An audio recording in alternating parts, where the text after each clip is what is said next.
picture this. It is December 2015. Yeah. You are an operator sitting in the control room of a major power plant in Ukraine. Oh, right, the dead of winter. Exactly. It's freezing outside. And you are monitoring the grid that keeps hundreds of thousands of homes warm. That is a high-stress job, even on a good day. For sure. But then suddenly your mouse cursor just starts moving across the screen on its own. Oh, man, the absolute nightmare scenario. You watch just completely helpless as these invisible hands clicking through the control panels, opening breakers, and systematically disconnecting substations from the grid. And you try to regain control, but you can't, right? Right, you have been totally locked out. Yeah. And just like that, 700,000 people are plunged into darkness and the freezing cold for hours. It sounds like a scene ripped straight out of some techno-thriller movie, but it is an incredibly sobering historical reality. It really is. And what makes that specific attack so terrifying and honestly so highly relevant to our curriculum today is exactly how it was executed. Because they didn't do it the traditional way, did they? No, they didn't just smash their way into the main corporate servers to delete files or something. Right. They deployed this piece of malicious code named Black Energy, and they used it to target something much more insidious. Which was? They went after the hidden, highly specialized computer systems that directly interface with the physical machinery of the plant. Wow. So they just bypassed the normal desktop computers the accountants were using and went straight for the invisible computers. Precisely. The ones that actually flip the physical switches. Welcome to the deep dive, everyone. Today we are pulling back the curtain on this fleet of hidden devices that basically run our entire world. It's a huge topic. It is. But before we get completely lost in the weeds here, I want to say, if you're enjoying this and you want to make sure you never miss the insider tips that could one day save your career, please go ahead and like, subscribe, and share this video. Absolutely. And you definitely want to check the description down below for access to some additional resources you might find really valuable. For sure.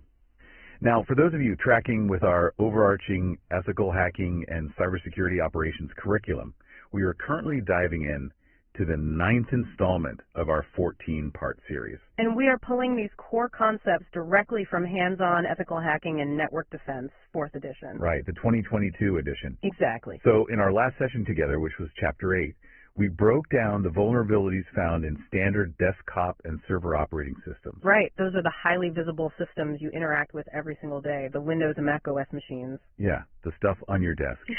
But in this video, we are venturing into the shadows to tackle Chapter 9, which is embedded operating systems, the hidden threat. And our mission here is really to equip you, whether you are a student preparing to enter the workforce or an early career professional looking to harden your infrastructure with the knowledge you need.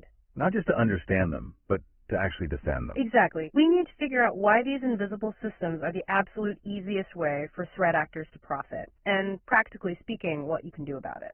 So, think about it using this analogy. If the servers, the databases, and the laptops on your network are like the cerebral cortex, the parts doing the high-level visible thinking, then these embedded systems are the brainstem. I love that analogy. That is perfect. Right.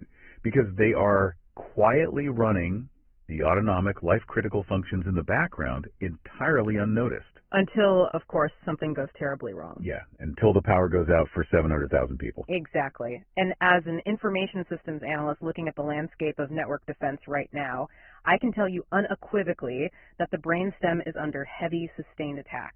Wow, really? Oh, absolutely. We are witnessing a massive paradigm shift in how advanced persistent threats operate today. Why the shift, though?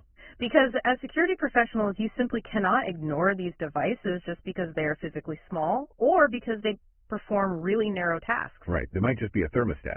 Yeah, but if there is a vulnerability in a massive desktop operating system, you have to assume a similar, often unpatched vulnerability exists for its embedded counterpart. Okay, let's lay the groundwork here for everyone listening.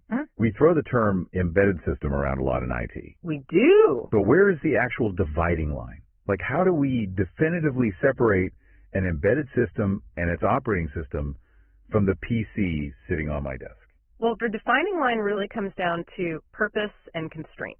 Okay, break that down. So a general purpose PC is designed to be a blank slate. Meaning I can do whatever I want with it. Right. The engineers who built your laptop have absolutely no idea if you are going to use it to render 4K video, compile massive code bases, browse the internet, or play some highly demanding video games. I'm probably just going to watch YouTube, but yeah. Exactly. But because they don't know, the hardware and the operating system must be incredibly broad, forgiving, and honestly very resource heavy. That makes sense. It has to be ready for anything. But an embedded system is the exact opposite. It is purpose-built. It only has one job. It has a specific, narrow job to do, and it is engineered to do that job with the absolute minimum amount of hardware necessary. So we are talking about devices like the GPS in your car. Yeah. Or the programmable thermostat on your wall. Yeah, or the massive industrial controllers regulating water pressure for a whole city. Right. And because the hardware is so constrained-like, I imagine they're often limited by strict physical space or battery power. Or the need to generate zero heat so they don't even require a cooling fan. Oh, I didn't even think of that.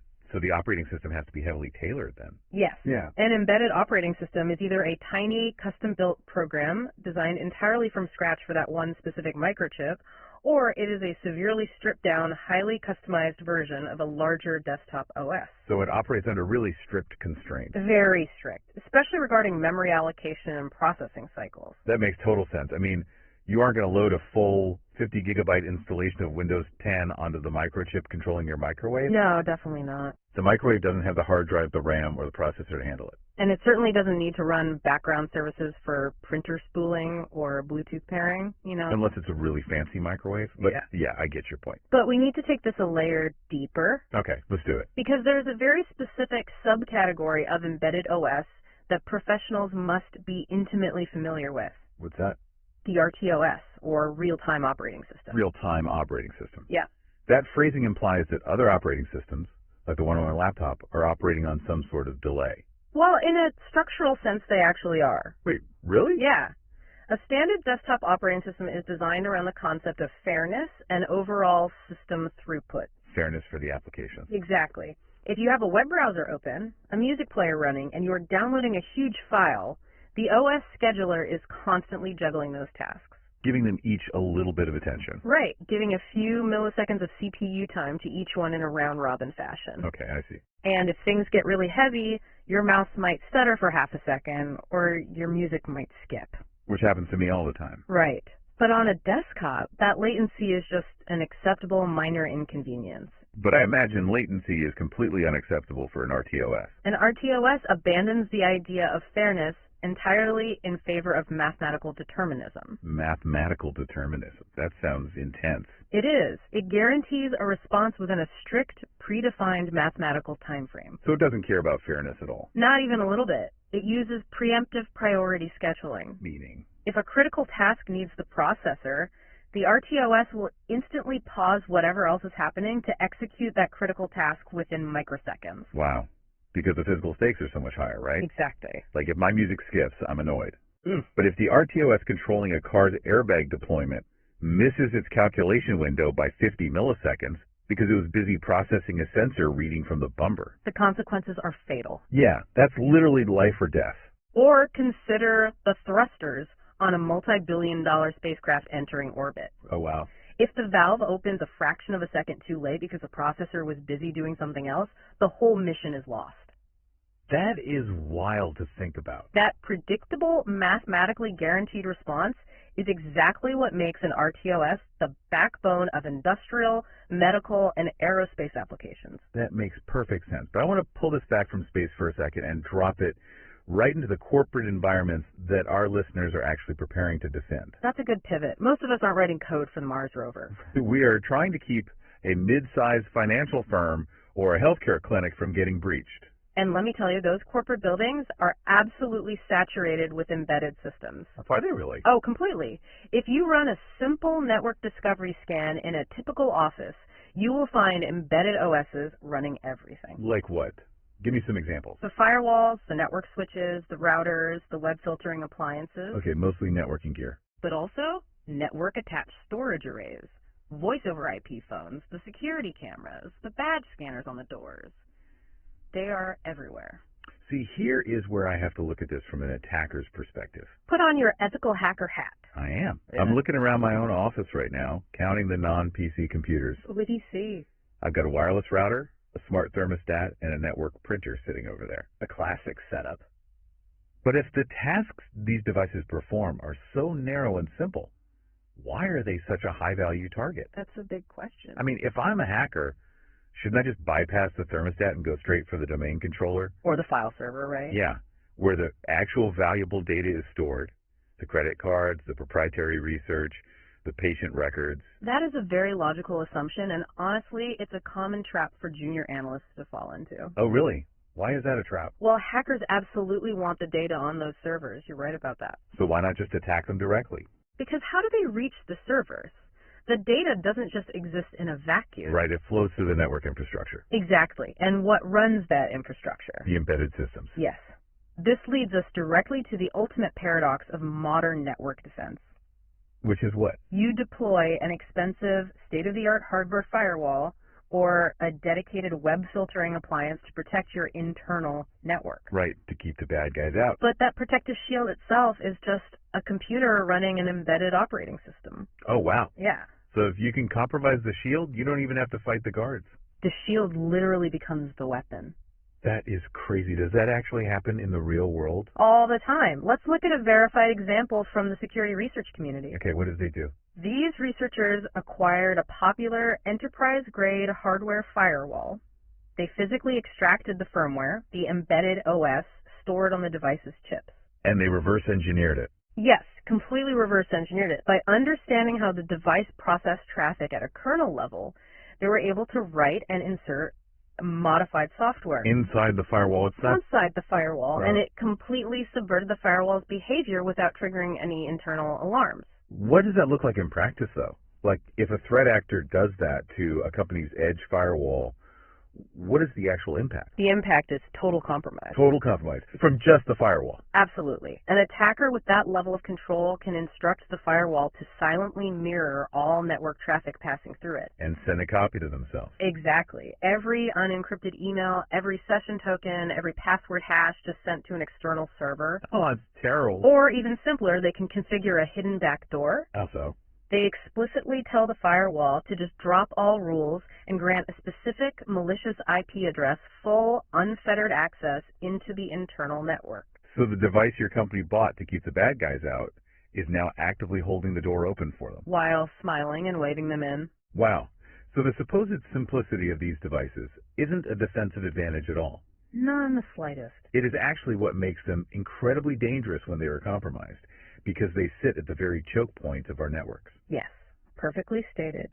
And as the financial value of data increases and the sheer volume of targets running embedded systems explodes, advanced persistent threats are shifting their focus heavily toward them. Because it's the path of least resistance. They realize that the perimeter firewall or the network switch is often the weakest link in the entire chain. If these devices are the weakest link, we really need to understand how they are built from the ground up. We do. Which brings us to a fascinating and, frankly, slightly terrifying engineering reality. I know where you're going with this. Yeah, we need to talk about code recycling and the architecture of proprietary systems. This is a fundamental concept for anyone operating in cybersecurity, especially if you're building a career in MIS or CIS. So explain code recycling. Why do they do it? When a hardware manufacturer decides to build a new embedded device, say a next-generation smart refrigerator or a new industrial sensor, Right. they almost never write the operating system from scratch. Why not? Wouldn't that be more secure? It might be, but building an OS from the ground up that can reliably handle memory management, network protocols, and process scheduling is incredibly difficult. And expensive, I bet. Phenomenally expensive, and it takes years of development. So they just take shortcuts. Well, software engineers rely heavily on the practice of recycling common code bases and reusing established prepackaged technologies. I mean, from a pure business and time-to-market perspective, those are entirely sound software engineering practices. Absolutely. Why pay an engineering team to reinvent the wheel, or in this case, a TCP/IP networking stack, when you can just license one or use an open source module that already works beautifully? Right. But from a security posture perspective. That's where the problem is. Because it introduces massive, systemic common points of failure across a vast array of completely unrelated products, doesn't it? That's exactly it. If a developer uses a shared piece of code, a widely used software library, or a common embedded OS kernel, Yeah. any undiscovered vulnerability in that specific code is now silently present in every single device that uses it globally. Okay. It feels like a lock manufacturer deciding to use the exact same master lock cylinder on every single house in a newly built subdivision to save money on manufacturing. That is a great way to look at it. Because it is incredibly efficient for the locksmith, the developer, because they only have to design and mass produce one key system. Right, their job is easy. But if a burglar figures out how to pick that one specific lock, they don't just have access to a single house. No, they instantly possess the keys to the entire town. That analogy perfectly captures the systemic risk here. And we see this play out constantly with major operating systems that have been adapted and stripped down for embedded use. Let's examine Windows, for instance. Good example. Historically, Microsoft offered a product called Windows CE. I remember seeing that on old devices. Yeah, it was a deeply trimmed down, highly modular version of the Windows desktop OS. So hardware vendors could just take the core kernel of Windows CE and customize it. Exactly. For things like handheld scanners in warehouses or point-of-sale terminals in retail stores. But are devices still running Windows CE today? I thought that was ancient. While it is incredibly rare to see a newly manufactured device using Windows CE in the modern landscape, there is a massive amount of legacy infrastructure still out there running it. Oh, because companies don't like to upgrade if it still works. Exactly. Factories and retail chains don't replace perfectly functioning barcode scanners or assembly line controllers just because the OS is out of date. That would cost millions. Right. So security professionals will absolutely encounter these legacy systems during vulnerability assessments, and you need to know how to handle them. But the industry landscape has shifted toward much more robust systems now, hasn't it? The current standard is Windows 10 IoT, right? Yes. Windows 10 IoT, which stands for Internet of Things, is a very different beast from the old CE architecture. How so? Windows 10 IoT provides the full Windows Application Programming Interface, or API. Wait, the full API? Like my desktop? Yes. It can perform many of the exact same underlying tasks that the full desktop version of Windows 10 can perform. But it's optimized for smaller devices. Exactly. It's optimized specifically for commodity hardware devices like a Raspberry Pi or an industrial digital signage controller. But I've seen digital billboards crash, and it doesn't look like Windows.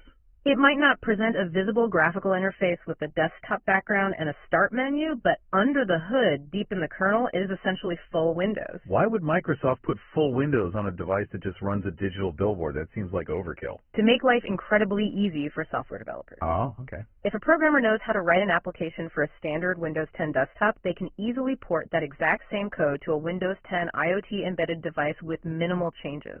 So the cross-compatibility is a huge selling point. It's massive. But going back to our master lock analogy, if it utilizes the full Windows API, doesn't that inherently mean it also possesses the full spectrum of Windows vulnerabilities? It absolutely does. The attack surface is essentially identical. Wow. A buffer overflow exploit or a remote code execution vulnerability discovered in the print spooler service of standard Windows 10. Yeah. It has a very high probability of working flawlessly against a device running Windows 10 IoT, assuming that specific service is active. That's terrifying, but also kind of useful if you're the one testing the network. Exactly.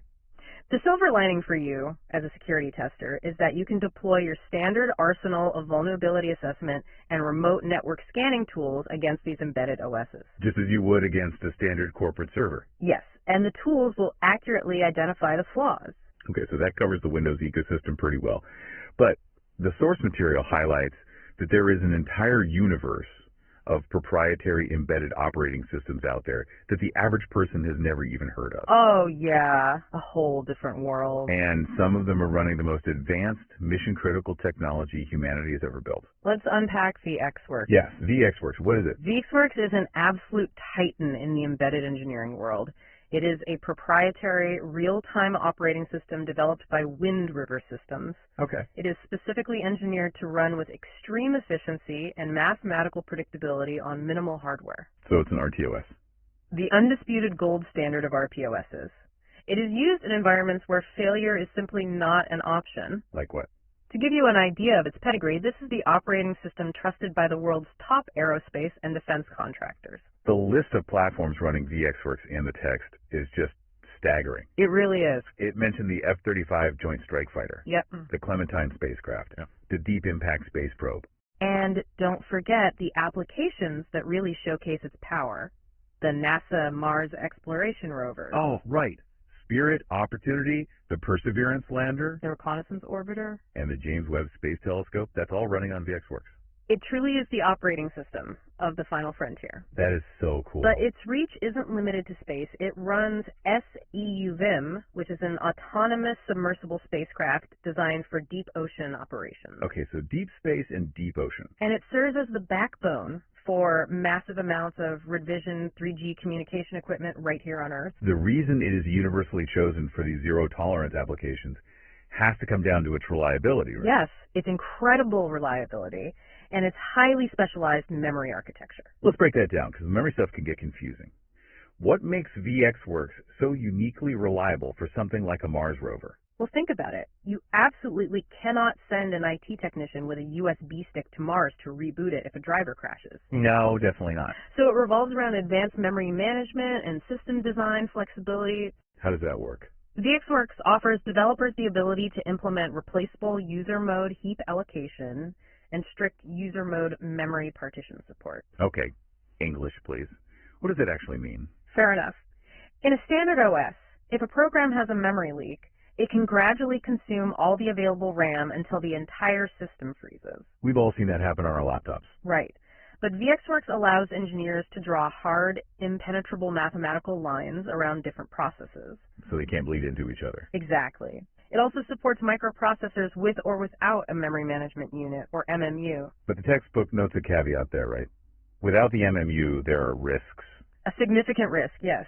If an engineering team decides not to purchase or implement the extra MMU memory protection component, Which is called DXCMI, right? correct, if they don't use that, the operating system becomes inherently less stable. Right. Without that strict hardware-level memory partitioning, there have been documented instances where an entire embedded system suffered a catastrophic crash simply because a single low-priority task experienced a minor error. Wait, a low-priority task can take down the whole system. Without the MMU to contain the blast radius, the minor error corrupted the shared memory pool, taking the core life support or navigation systems down with it. So even the elite operating system running our multi-billion-dollar Mars rovers Yes. has inherent vulnerabilities and stability issues if it isn't architected perfectly with the right modular protections. Correct. There is no such thing as a system that is perfectly secure or perfectly stable straight out of the box. It's all about how you build it. Security and stability are not products. They are the result of rigorous, uncompromising architecture. Speaking of rigorous architecture, we need to examine MILs, Ah, yes, MILs. multiple independent levels of security or safety. Yes. What does that actually mean in a practical engineering sense? Imagine you are designing the avionics network for a military aircraft like the F-35. Okay, I'm with you. That aircraft has systems constantly processing unclassified weather and navigation data. Sure, standard stuff. But it also has other systems handling secret, encrypted radio communications. Right. And it has highly sensitive systems handling top secret radar and weapons targeting data.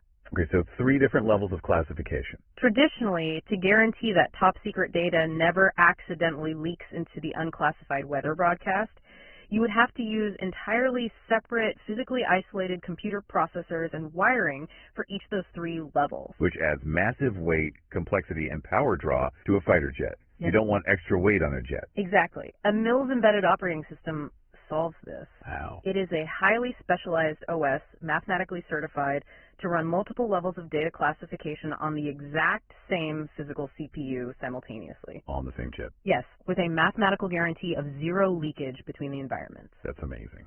It uses a separation kernel to enforce strict information flow policies. It is a masterpiece of secure compartmentalization. That is incredible engineering. One physical silicon chip is simultaneously calculating unclassified altitude metrics and top secret missile trajectories. And the MILS OS ensures those data streams never cross paths in the processor's cache. Wow. Are there specific companies that make this? Yes, companies like Greenhill Software are major industry players in producing these types of highly secure, mathematically proven, embedded OSs for the defense sector. What about outside of defense? We also frequently encounter systems like QNX. I've heard of QNX. It's a highly robust commercial RTOS used extensively in Cisco's ultra-high availability core routers. The massive physical backbone of the internet itself. Exactly. As well as in consumer electronics like automotive infotainment systems and high-end universal remotes. Okay, what if I want an open source option? For open source alternatives in extreme environments, there is RTEMS, the real-time executive for multiprocessor systems, which is heavily utilized in global space systems and missile defense. Let's focus on space systems for a moment, because there is a fascinating architectural strategy that NASA employs that relates directly to network defense. You're talking about their decentralization strategy. Yeah. They don't just load one giant centralized operating system onto a satellite to handle everything, do they? They do not. No.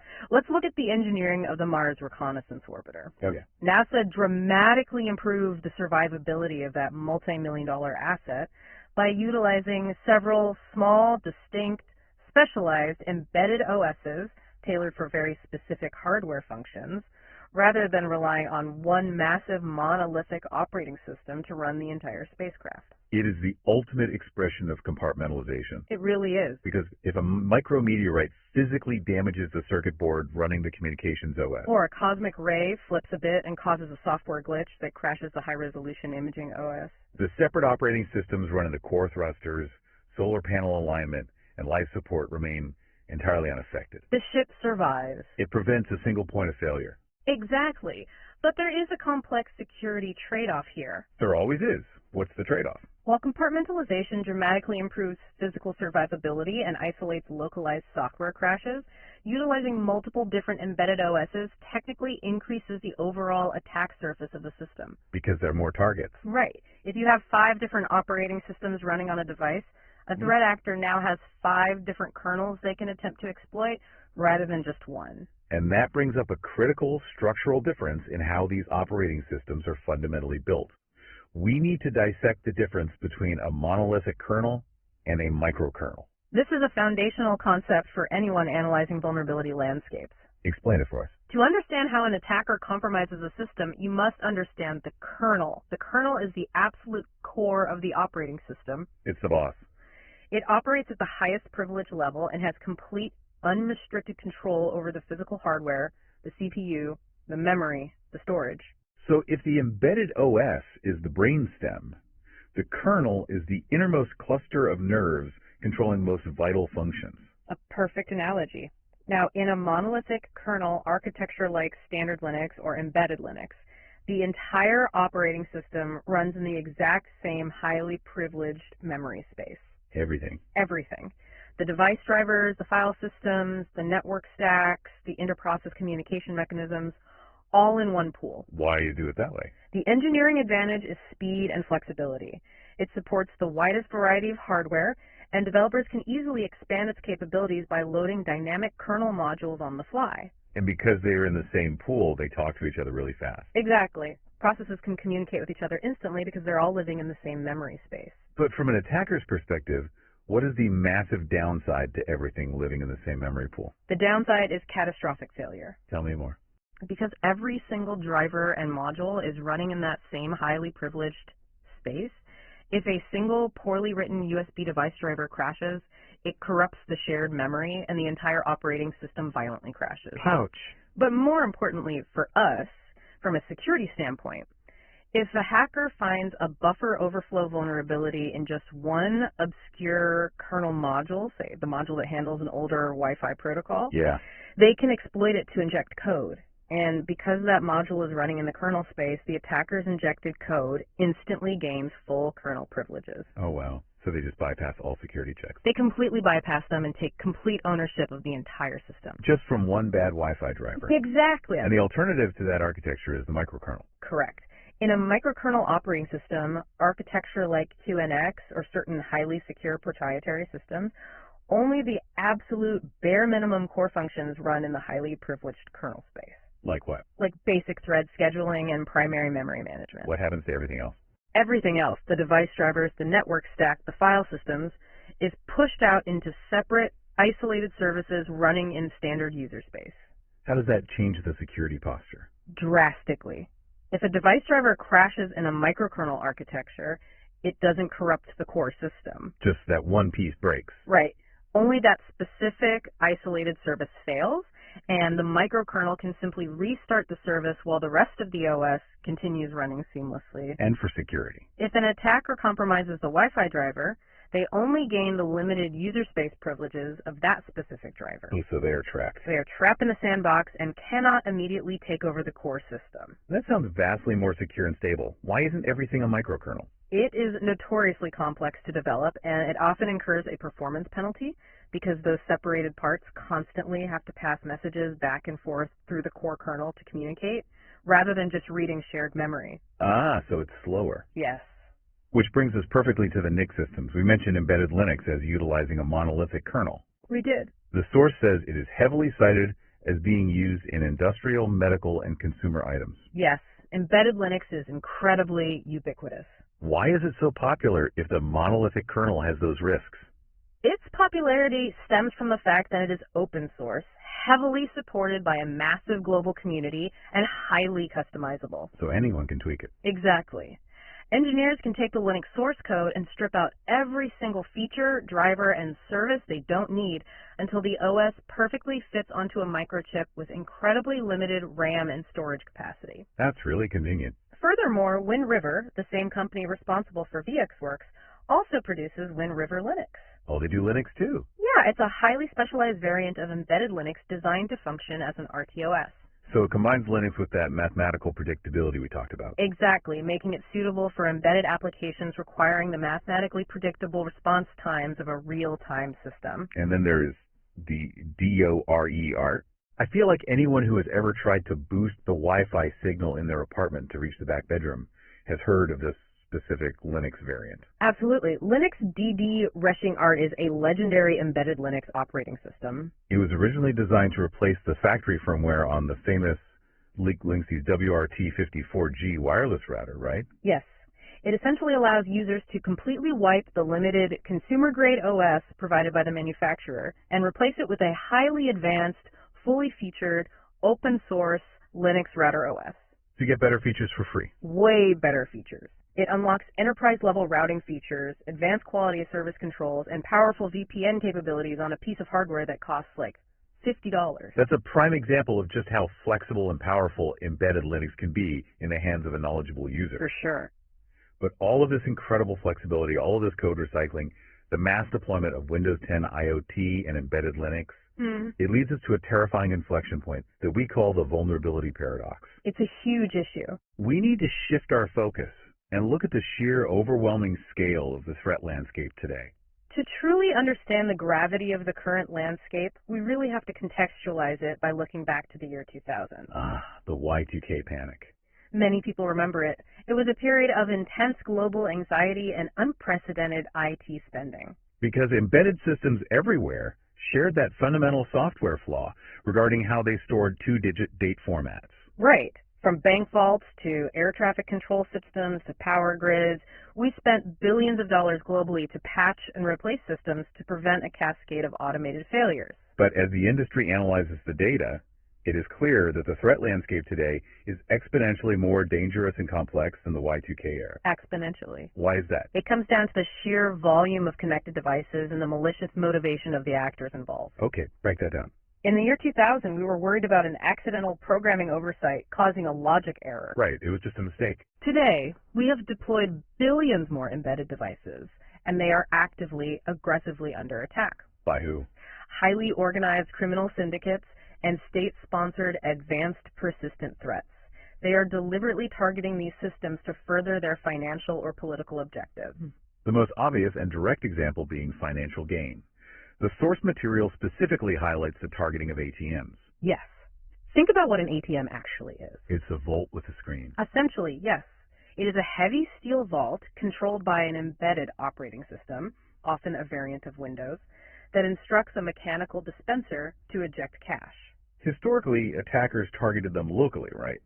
Using physical card skimmers glued over the card reader or hidden cameras to steal user data. But increasingly, sophisticated attackers bypass the users entirely and target the embedded OS directly. What's that called? It's known as jackpotting. Jackpotting. How does that work technically? Attackers exploit vulnerabilities in the ATM software. They might gain physical access by drilling a small hole in the chassis to reach a hidden USB port. And just plug something in. Yeah, plugging in a device that drops malware into the OS, or if the ATM is improperly secured on the network, they might exploit a remote vulnerability to bypass the main banking host entirely. And then what? They just ask it for money? Basically. They use malware to talk directly to the middleware, the software layer that interfaces between the OS and the physical hardware, and simply instruct the dispenser to empty its cassettes of cash onto the street. Wow. It is the most direct, literal way to profit from hacking an embedded system. It really is. Which begs a massive architectural question for me. What's that? If these embedded systems control vast amounts of money, or high-voltage power grids, or life support medical devices, why are we connecting them to the internet or wide area networks in the first place? That is the million-dollar question. I mean, if an ATM or a water valve was entirely physically isolated, a remote hacker sitting in another country couldn't touch it. You are touching on the fundamental tension between security and business operations. It all comes down to efficiency, economy, and scale. So money. Money and time. Connecting thousands of ATMs or pipeline sensors or traffic lights to a centralized network allows a company or municipality to manage those systems remotely. Oh, I see. So they don't have to drive out to every single one. Exactly. They can monitor real-time diagnostics, share data feeds, and theoretically deploy software updates without having to roll a truck and send a highly paid human technician to every single physical location. It vastly reduces human resource costs and ongoing operational expenses. But there is a massive, often uncalculated, hidden cost to that operational efficiency. Which is? The heavy price of that efficiency is a vastly expanded attack surface.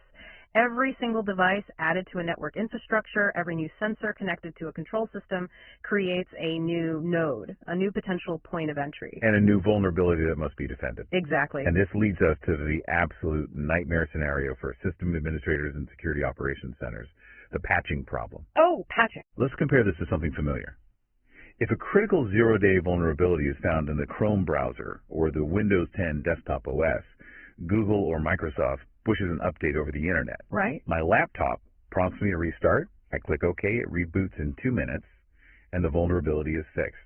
It's annoying, but it's simple and routine. Very routine. Why is that exact same process nearly impossible for embedded OSs?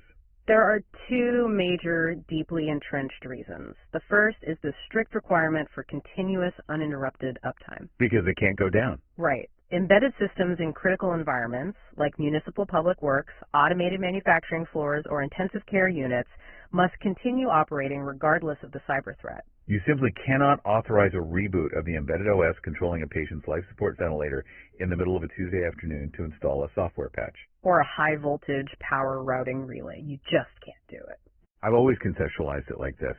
Patching a highly critical embedded system that requires 100% constant uptime is like a mechanic trying to change the spark plugs on a car engine while the car is actively driving down the highway at 70 miles per hour. That is a phenomenal analogy. It might be theoretically, technically possible with enough bypass engineering, but it is incredibly risky, highly complex, and one minor mistake totals the car. That analogy is painfully accurate for industrial control systems. What's the second reason? The second reason patching is so rare is the staggering financial cost and complexity of the software development itself. For the patches. Yes. Let's look at the Linux kernel as an example. It is massive, incredibly flexible, and supports highly sophisticated features. Right. But because it is so large and complex, it contains many different code portions and drivers that might need security patching. That makes sense. Industry estimates suggest that the cost in highly specialized programmer hours to develop, rigorously test, and safely deploy patches for the core Linux kernel across the entire open source ecosystem runs into the tens of billions of dollars. Tens of billions of dollars just to maintain and patch the core kernel. Yes. And when you drop down from the global kernel level to the level of a highly specific, customized embedded microchip running a proprietary conveyor belt on a factory floor, the situation is dire. Because nobody's looking at that specific chip. Right. The local system administrators might have absolutely no clue how to interface with or patch the tiny bespoke web server running on that chip. And the manufacturer probably doesn't care anymore. Furthermore, the original manufacturer of that chip probably doesn't want to spend their engineering budget to develop, test, and distribute a security patch for a device they sold 5 years ago. The economics of patching are just brutal. They are. Business leaders and product managers constantly have to weigh the high financial cost of developing a fix for a newly discovered vulnerability against the perceived value of the information the device controls. So what do they usually decide? Very often, the manufacturer's official solution to a vulnerability isn't to send you a patch. It is to declare the device end of life and tell you to buy their new, upgraded hardware system. I have to challenge that business logic on behalf of the defenders.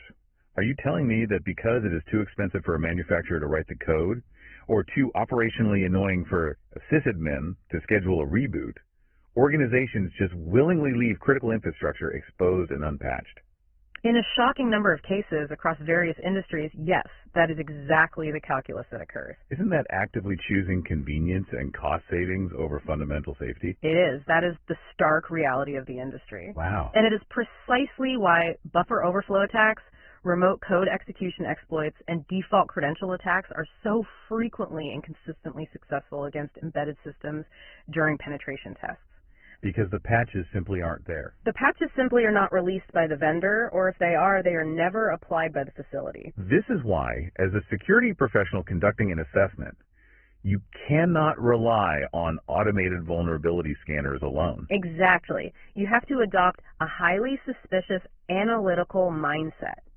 When you are looking at a network, you must ask specific, critical architectural questions about every single device. Give us a framework for that. What kinds of questions? Walk us through the exact mindset of an ethical hacker looking at a network full of embedded black boxes.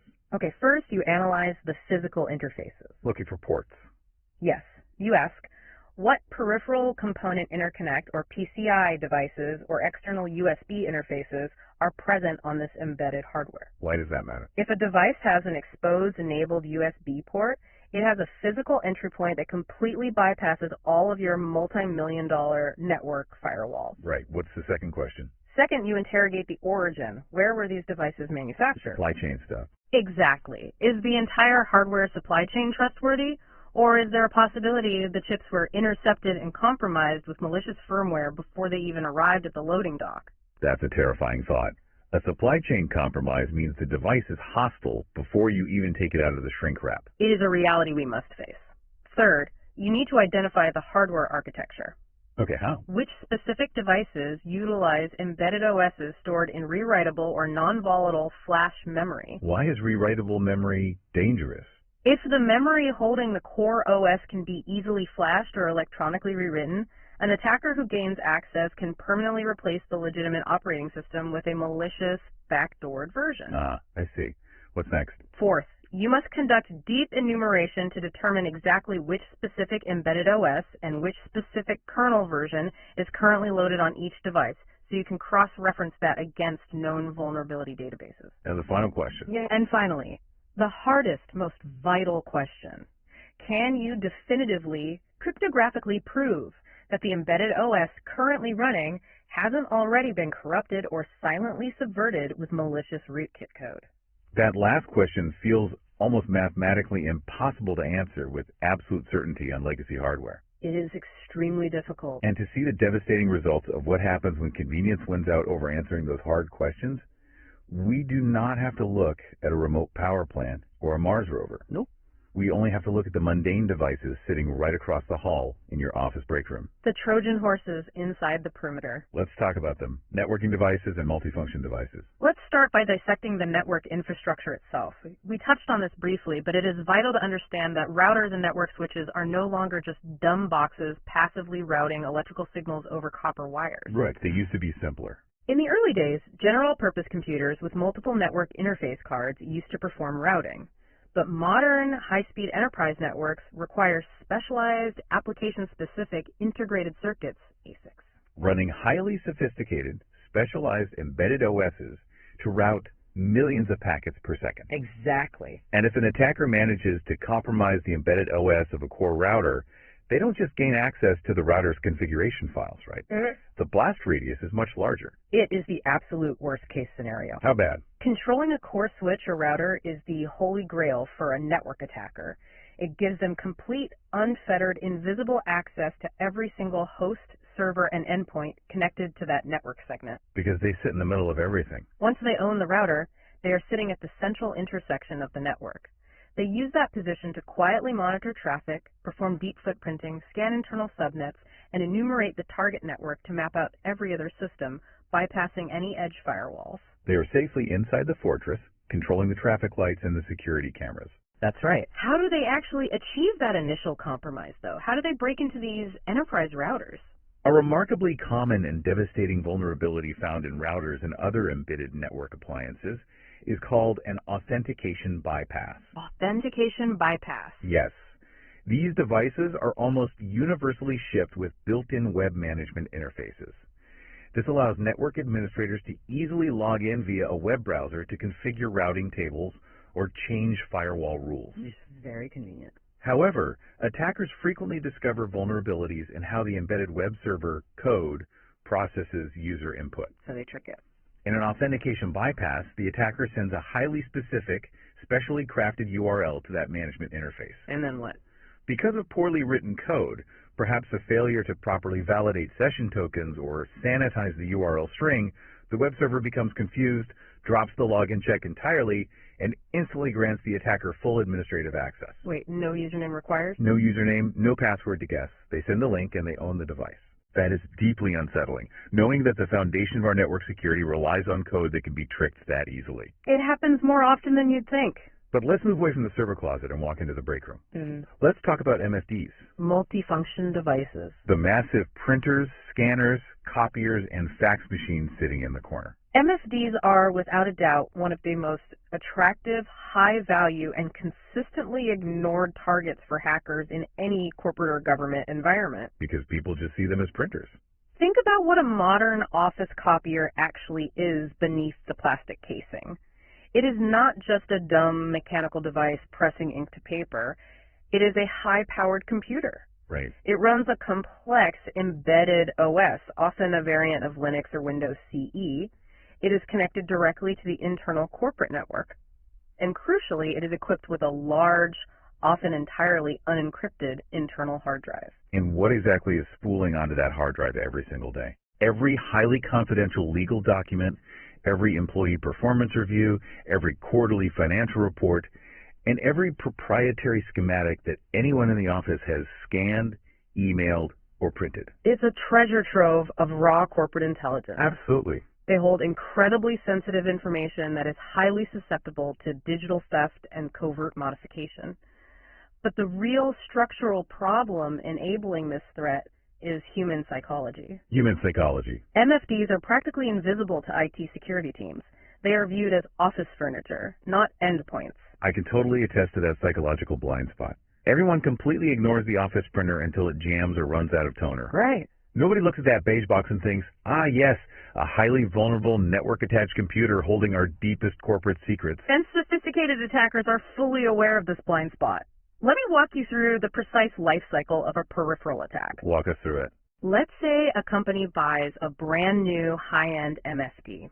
It comes out of the box with the TCP/IP network stack enabled by default, so it can immediately connect to the network and grab an IP address. Plug and play. This plug-and-play functionality is great for the IT help desk person tasked with setting it up quickly, but unfortunately the default administrator usernames and passwords, often admin and password or 1234, are mathematically predictable, or they are literally printed in the user manual available on the internet. And because it's just a printer, the IT team almost never takes the time to change those default credentials. So the front door to the internal network is left wide open and the welcome mat is laid out. Worse than that, right? Much worse. An attacker, having gained a small foothold elsewhere on the network, runs a basic part scan. They find the printer listening on the network. They navigate to the printer's web interface and log in using the default admin and password. Now they have options. They can easily extract cached documents from the hard drive. Which is bad enough. But more dangerously, they can use the printer's own administrative tools to insert malware or malicious scripts directly into the printer's embedded OS. Like a firmware update. Security researchers have explicitly demonstrated this process. They took a legitimate firmware update file for a popular enterprise printer like a Xerox Work Center and reverse engineered it. How do they inject malware into a firmware file without the device rejecting it? Doesn't it check? Many older or poorly designed embedded systems fail to use strict cryptographic signatures to verify firmware updates. They might only check a simple checksum, which is easily spoofed. So they just fake the math. The attacker injects a malicious root shell into the firmware code, recalculates the checksum, and then uses their administrator access to push that infected firmware update to the printer. A printer reboots, loading the malicious OS. Suddenly, the printer isn't just a printer anymore. It is a persistent, deeply embedded backdoor into the corporate network. Even if the incident response team detects a breach, quarantines the network, and cleans all the Windows desktop servers, they usually ignore the printer. And the next morning, the compromised printer quietly reaches out and reinfects the servers. And we also have to highlight the physical social engineering aspect of this. Oh, absolutely. Attackers don't always need to hack the network to get to the printer. They will literally masquerade as support technicians. It's so easy. An attacker puts on a polo shirt with a fake vendor logo, walks right past receptionist holding a clipboard, says they are there to perform routine service on the copier. And they physically plug a compromised USB drive into the MFD's diagnostic port to upload the malware. Because of our psychological blind spots, nobody ever questions the copier repair person. Never. It is an incredibly brilliant, low-tech way to exploit a high-tech embedded vulnerability. But to truly illustrate just how wide open and globally exposed these devices are, we have to examine the PewDiePie hack. Ah, yes. This is a legendary, almost surreal example in the security community that proves exactly what we're talking about. Walk us through the technical execution of what happened. It perfectly and hilariously illustrates the critical vulnerability of internet-connected networked printers. A hacker, or a loose collective of hackers, decided to execute a mass awareness campaign about how fundamentally insecure these devices are. So they weren't trying to steal money. No, they didn't target a specific company. Instead, they wrote an automated script that systematically scanned the entire public-facing internet. Looking for what? They were looking specifically for IP addresses that had TCP port 9100 left wide open to the outside world. What is port 9100? It is the default raw printing port used by many network printers to receive print jobs.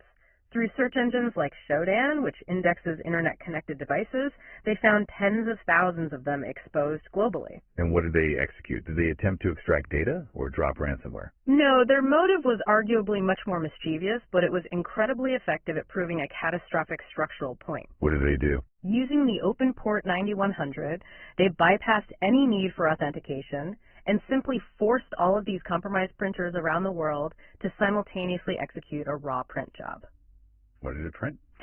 The text of the printed message instructed the confused office workers to unsubscribe from a specific YouTube channel, subscribe to the channel PewDiePie, and share awareness of the security issue using the hashtags SavePewDiePie and PrinterHack2. That's wild. And most importantly, it explicitly warned them, fix your printer. It can be abused. It concluded with a text art graphic of a brofist. It is incredibly funny on the surface to imagine thousands of corporate printers suddenly spitting out YouTube memes. But the underlying implications are absolutely terrifying. Why is that terrifying to you? Because if a random individual on the internet running a simple script can force 100,000 corporate printers inside secure buildings to execute commands simultaneously.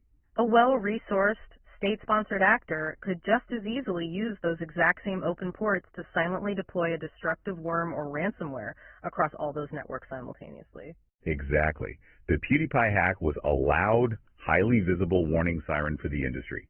It proved the attack surface was massive and completely unguarded. But the true threats we face are not the loud ones. They are the quiet and visible ones. Right.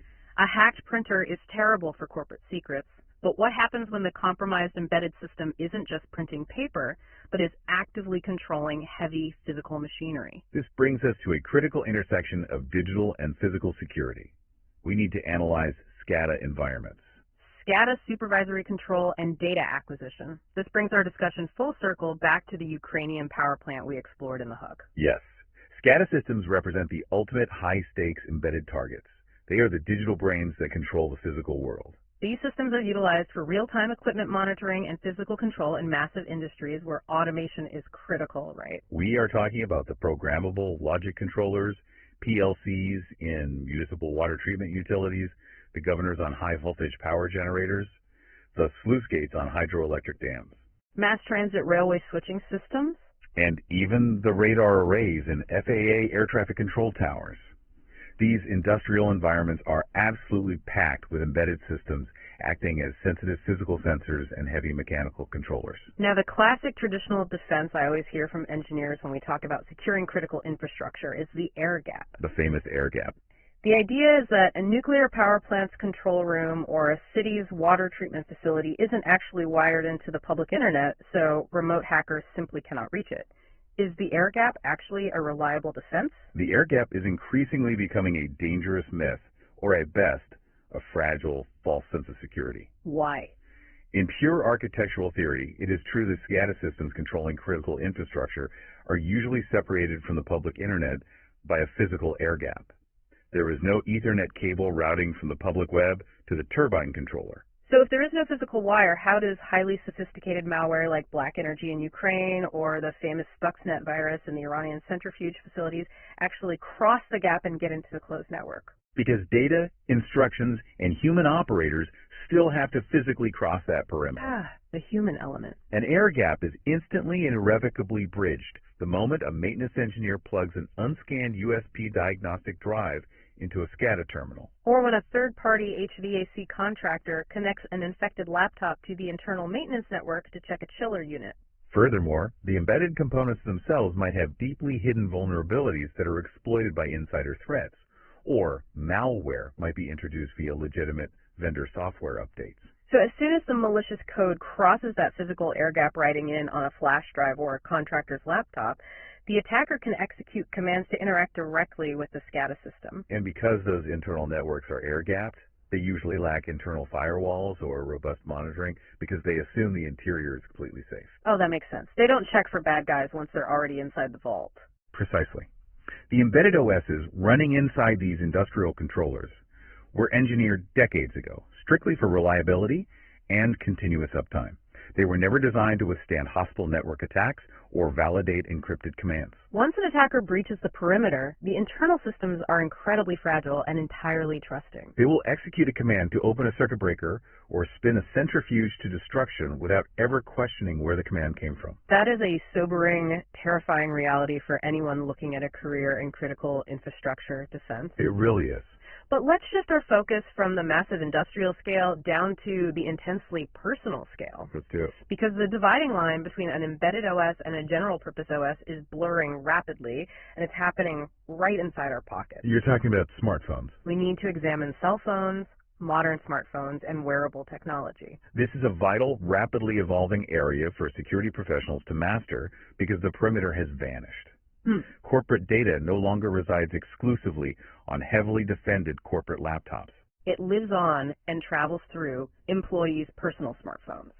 To truly understand the threat vector here, we have to analyze how our societal expectations of privacy have dangerously failed to evolve with the technology. How so? Conversations over traditional analog landline phones were legally and technically considered secure. Right. Wiretapping an analog phone required law enforcement or intelligence agencies to deploy expensive physical tapping equipment at the central switching office, requiring significant time and a legal warrant. And people still unconsciously carry that deep expectation of complete privacy and security over to their modern smartphones. They do, and it is an incredibly dangerous assumption.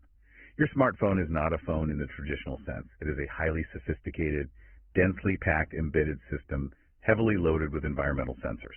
And beneath the glossy iOS or Android user interface, there is often a secondary, deeply hidden embedded operating system running on the baseband processor.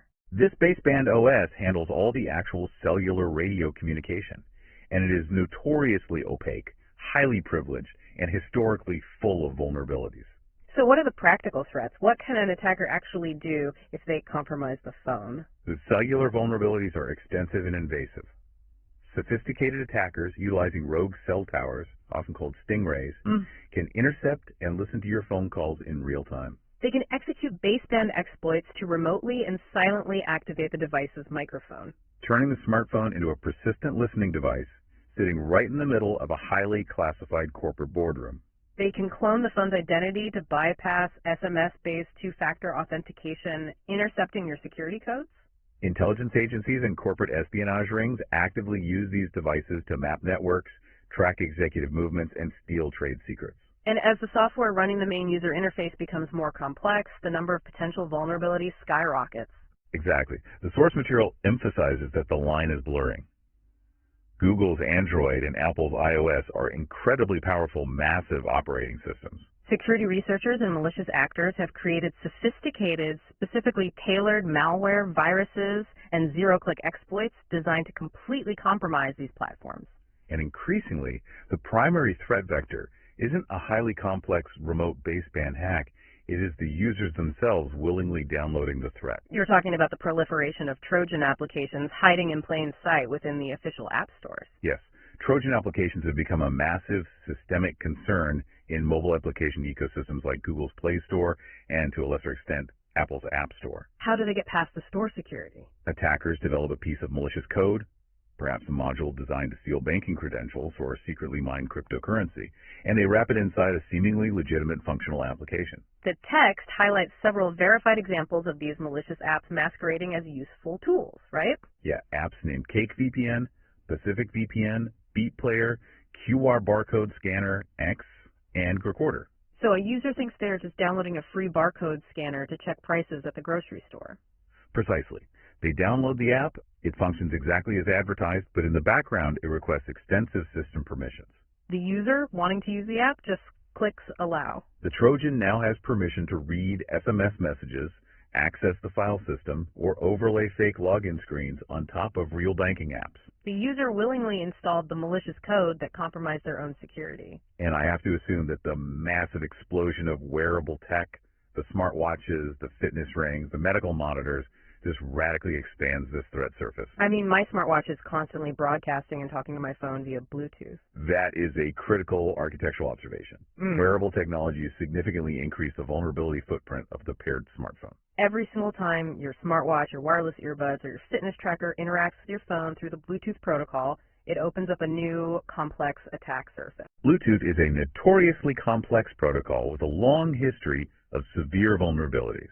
So if a hacker can compromise the incredibly simple, poorly secured embedded OS on a cheap fitness tracker, they can leverage that established, highly trusted Bluetooth connection to pivot. They use the trusted connection to bypass the phone's external defenses and attack the much more valuable memory space and data residing on the smartphone itself. So whether we are talking about a cheap smartwatch, a rogue office printer, or a compromised power plant, the ultimate nightmare for a security professional isn't just a hacker finding a way to get in. No, it is what happens when they decide they never, ever want to leave. Let's delve into the mechanics of persistence. We need to talk about rootkits and firmware threats. If you are an aspiring ethical hacker, an incident responder, or a network defender, understanding the mechanics of rootkits is absolutely mandatory. What exactly is a rootkit? A rootkit is not a specific virus or a worm. It is a highly advanced set of software tools and evasion techniques specifically designed to hide malicious activity from the user, the administrators, and the security software. How do they hide so well? They achieve this by fundamentally modifying core parts of the operating system itself. They embed themselves deeply, installing themselves as rogue kernel modules, corrupted hardware drivers, hijacked system libraries, or deeply hidden background applications. They are heavily utilized in both Windows and Linux operating environments. They are. But if they are actively modifying the core files of the operating system, why doesn't standard enterprise-grade antivirus software just flag the modified files and catch them? That is the core of the detection problem. Modern antivirus software and specialized rootkit detection tools are generally quite good at detecting known rootkit installers and preventing their initial installation, provided the antivirus is updated and running properly. Okay, so if the antivirus is there first, you're usually okay. However, if the operating system has already been compromised before the detection tool is installed, or if the rootkit uses a zero-day exploit to bypass the initial scan and install itself, it's a completely different, almost unwinnable scenario. Because at that point, the rootkit is sitting at the kernel level. It is actually in charge of dictating what the antivirus software is allowed to see. Exactly. Let's look at the mechanics of how it lies to the system. Okay, how does it lie? Antivirus software runs in user space, or sometimes as a driver, but it relies on the core kernel to provide it with information. When an antivirus scan runs, it sends a system call to the kernel asking, list all the files in the System32 directory. Okay. If a rootkit has compromised the kernel, it intercepts that specific system call. The rootkit looks at the real list of files, actively deletes its own malicious files from the list, and then passes the newly scrubbed fake list back up to the antivirus software. So the antivirus software never even sees the bad files. To the user, to the system administrator, and to the highly expensive antivirus suite. The compromised device appears to be functioning perfectly normally. The scanner reports 0 threats found, while the rootkit silently exfiltrates data in the background. That is deeply unsettling. The security software you rely on is actively being lied to by the brain of the computer. It's the ultimate betrayal by the OS.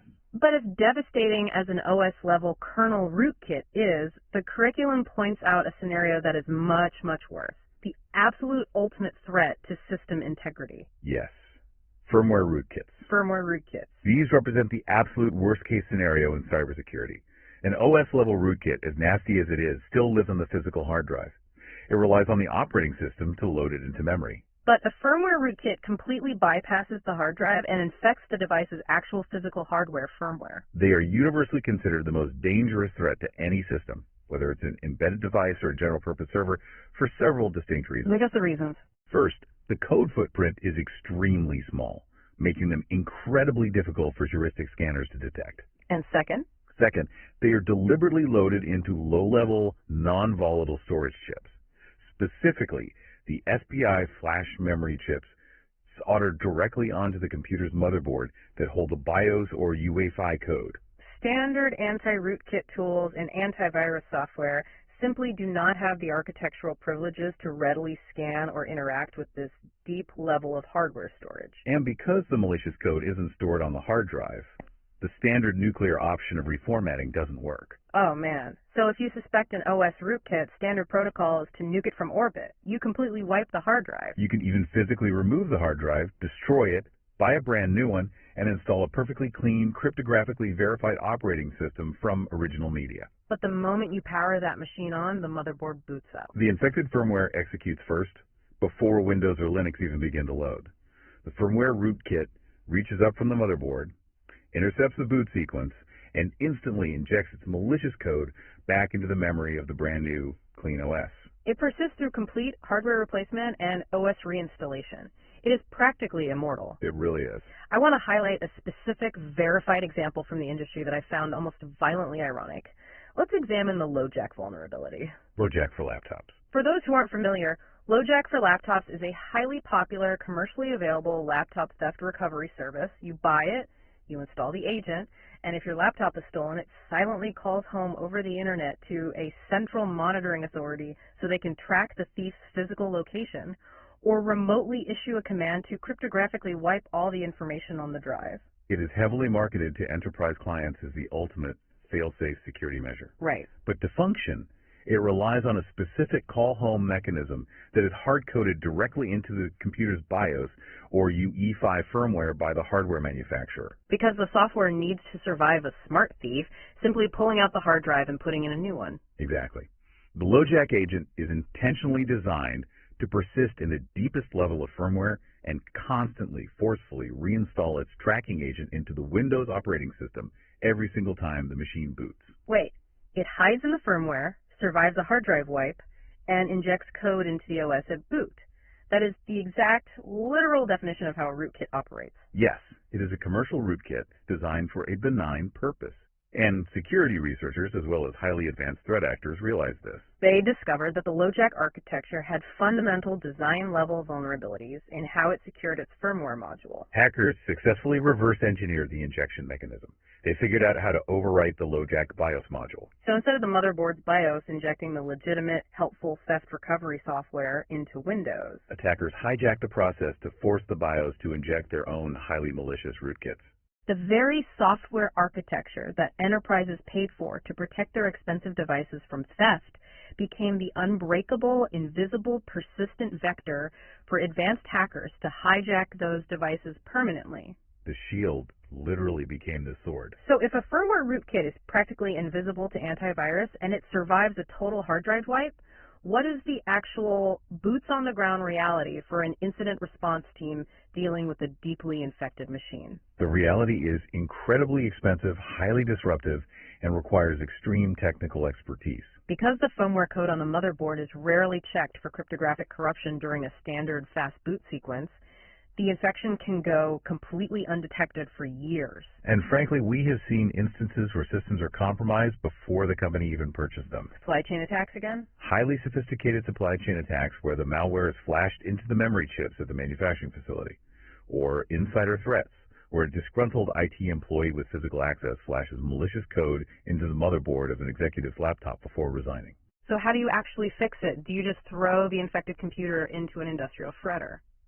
In many highly secure environments like defense contractors or intelligence agencies, physical destruction of the hardware is indeed the only officially sanctioned, truly safe option. But if you must remediate and reuse the hardware, you have to undergo a rigorous, painful process. You cannot just run an update file. You often have to physically open the machine, attach a specialized hardware clip directly to the SPI flash chip on the motherboard, and use a separate clean computer to manually overwrite or flash the BIOS with a known, cryptographically verified clean copy direct from the manufacturer. Only after the hardware firmware is cleansed can you completely wipe the hard drive and painstakingly reload the OS from clean, trusted installation media. It is a process that requires a hardware engineer, not just a systems administrator. Exactly. Is there any scalable hardware defense against this? In 2026, can we build computers that automatically check their own firmware for corruption before they execute the boot sequence? We can, and the industry has made significant strides in this area. This is the exact problem that the TPM was designed to solve. The Trusted Platform Module. It is an international ISO standard, specifically ISO IE 6028789. The TPM is a dedicated, highly secure cryptographic microprocessor installed directly on the motherboards of almost all modern enterprise computer systems and many embedded devices. It acts as the primary foundational hardware defense against low-level firmware rootkits. It does. How does the TPM actually stop the rootkit from loading? It establishes what we call a chain of trust. When the system receives power, before it does anything else, the absolute core boot block measures the cryptographic hash of the main BIOS UEFI firmware. It stores that mathematical hash securely inside the TPM's platform configuration registers, or PCRs. The firmware then measures the bootloader, and the bootloader measures the OS kernel, storing all these hashes in the TPM. The TPM compares these real-time hashes against a known digitally signed list of good hashes provided by the manufacturer. If a firmware rootkit has altered even a single line of code in the BIOS, the resulting cryptographic hash would be completely different. The TPM will instantly recognize the mismatch, flag the corruption, and mathematically halt the boot process, physically preventing the malicious rootkit from ever executing or loading into memory. It stops it dead in its tracks. That sounds like a remarkably solid, mathematically proven defense mechanism, but it requires the physical hardware to be built with a TPM, and it requires the IT staff to configure the UEFI secure boot process correctly. Which brings us to the final and undoubtedly most important phase of our deep dive. Yes, with rootkits hiding in motherboard firmware, network printers leaving the back door wide open, and power plants under active attack, we need a practical battle plan. We need to move to fortifying the defenses. How do we actually protect these hidden systems? For the students, early career professionals, and network admins listening to this is exactly where you prove your worth. This is where your career value is forged. Securing embedded systems is fundamentally and philosophically different from securing a standard Windows desktop. You cannot just deploy a cloud-based antivirus agent, set it to auto-update, and call it a day. Embedded security requires strict architectural hygiene, meticulous network design, and a highly disciplined, proactive approach. The curriculum outlines several highly actionable best practices that must become your baseline standard. The first step seems intuitively obvious, but based on our discussion about invisible printers, it is probably the hardest step to achieve. Identify and prioritize. It is the foundation of all security. You cannot protect what you do not know you have. The absolute first, non-negotiable step is to execute comprehensive network mapping and device fingerprinting to identify every single embedded system in an organization. You need an exhaustive inventory. Every core router, every edge switch, every smart thermostat in the hallway, every MFD printer, every VoIP phone. Once you have a complete inventory, you must ruthlessly prioritize them based on the critical business functions they support and the data they touch. A compromised printer in the lobby is bad. A compromised edge firewall or a SCADA controller managing the cooling system is catastrophic. You allocate your defensive resources accordingly. And once you have mapped the environment and know what you have, you apply the core security principle of least privileges. Exactly. You never, ever give a user, a service account, or a physical device more access than it strictly requires to perform its specific job. Does the smart thermostat in the lobby need to be on the same network segment and have routing access to the domain controller or the HR database server? Absolutely not. You use virtual local area networks VLANs to strictly segment the network. You follow the principle of least privilege, ensuring embedded systems are isolated and can only communicate with the exact servers they need to function. What about the data in transit? We talked about attackers sniffing traffic. How do we protect the communication lines?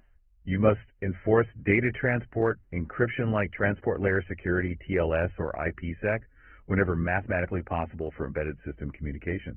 Even if an attacker successfully compromises a core switch and attempts to intercept or mirror the network traffic, strong encryption ensures they only capture scrambled, useless ciphertext. Furthermore, you must harden the configurations of the embedded systems themselves. Never accept the default out-of-the-box settings. Change all default administrator passwords to complex, unique phrases. Read and strictly implement the manufacturer's specific security recommendations and hardening guides. And we just spent a significant amount of time discussing the TPM, so utilizing hardware cryptography is clearly on the mandatory list. Yes. Whenever the hardware supports it, you must configure and mandate the use of cryptographic measures like the TPM and UEFI Secure Boot for booting your embedded systems. This is especially critical when the system controls physical infrastructure or sits at a network choke point where a stealthy modification in behavior by a rootkit poses an unacceptable, unquantifiable risk to the organization. Now, regarding managing the network traffic itself, we want to shrink the available attack surface as much as possible. You dramatically reduce the potential for exploitation by heavily restricting network access to the management interfaces of these devices. You configure strict access control lists, or ACLs. Only allow specific, known, highly secure IP addresses, like the dedicated management jump box used by the IT team, to even attempt to connect to the web interface of a router or a firewall. If an unauthorized IP address tries to connect, the device silently drops the connection. Additionally, you must actively audit and disable or block any unneeded services. If the MFD printer in the break room doesn't need to receive inbound faxes over the public internet, or if it doesn't need the legacy FTP protocol enabled, you log in and disable those services entirely. Every open port is a potential entry point. Close everything you do not explicitly need. And finally, we return to the elephant in the room that we discussed earlier, patching and replacement. How do we handle the spark plug at 70 miles per hour dilemma? You must aggressively install security patches and firmware updates to address known vulnerabilities the moment they become available and have been tested. However, as we discussed, you must carefully verify that applying the patch is actually possible without causing unacceptable operational downtime. It requires careful scheduling and redundant systems. But here's the hard truth of the industry. If a critical embedded system cannot be patched because the vendor went out of business, or if it poses an unacceptable security risk that cannot be sufficiently mitigated through strict network isolation and VLAN segmentation, you must forcefully make the business case to physically rip out, upgrade, or replace that hardware. There is no middle ground. You cannot leave unpatchable, internet-facing vulnerabilities in your infrastructure simply because replacing them is expensive.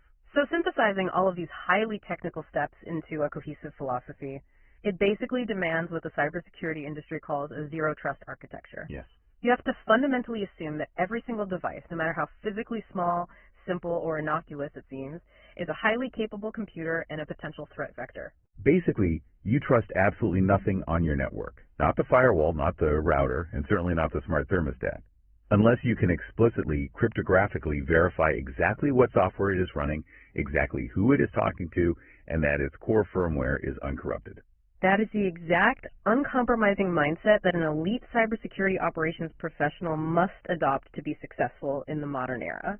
The embedded threat is largely hidden from the average user, but your defensive posture must be constantly vigilant, deeply analytical, and highly proactive. Brilliantly stated. Let's bring this deep dive full circle and recap the incredible journey we've taken today. It's been quite the journey. We pulled back the curtain on the invisible, specialized fleet of computers that silently run our modern world. We started with the terrifying real-world reality of the Ukrainian power grid hack, demonstrating that the physical world is entirely dependent on digital controllers. We traced that threat all the way down to the fundamental architecture of embedded operating systems, exploring the profound differences between monolithic kernels and microkernels.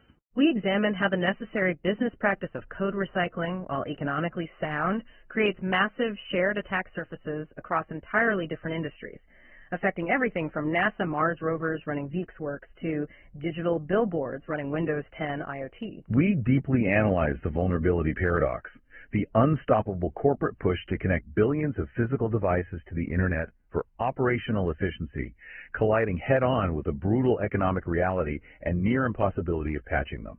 We saw how the mundane, invisible devices in our offices, the core routers, the edge switches, the massive MFD printers, serve as the perfect Trojan horses.